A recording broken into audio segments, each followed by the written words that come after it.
আরে মামা, এত টাকা কই পাইলা? আরে দে, তোর এত জানা লাগবো না। আর তোর না পেটে খিদা লাগছে, এলো টাকা। আরে মামা, কতদিন ধরে 1000 টাকার নোট দেখি না, আজকে পেটটা বইরা খামু। ও, তলে তলে বসের সাথে তাহলে এই কাহিনী। বছরে তো তাইলে বিষয়টা জানাইতে হইব আমার। যা যা, দেরি করিস না, তাড়াতাড়ি খা।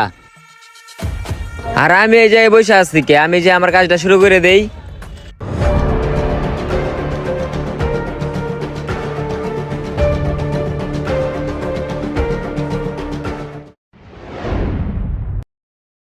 কি কোন আপনি আপনি এখনো টাকা পাননি? টাকা তো আমি কখন পাঠাই দিছি আপনারে।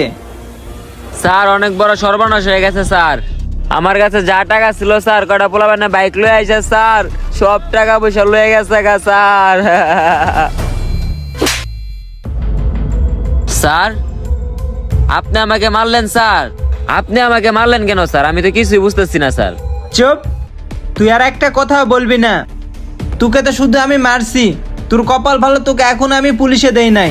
আর তুই এত বড় মিথ্যা কথাটা কেমনে আমার কাছ থেকে লুকাইতে পারলি? তোরে আমি এত বিশ্বাস করে লাখ লাখ টাকা তোরে আমি দিতাম, আর তুই আমারে শেষ পর্যন্ত কি করলি? বিশ্বাসটা ভাঙে দিলি।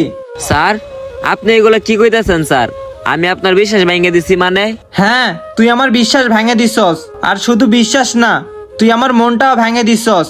আর কেন এই কথা বললাম জানতে চাস? দাঁড়া 1 মিনিট। মানিক, এদিকে আয়।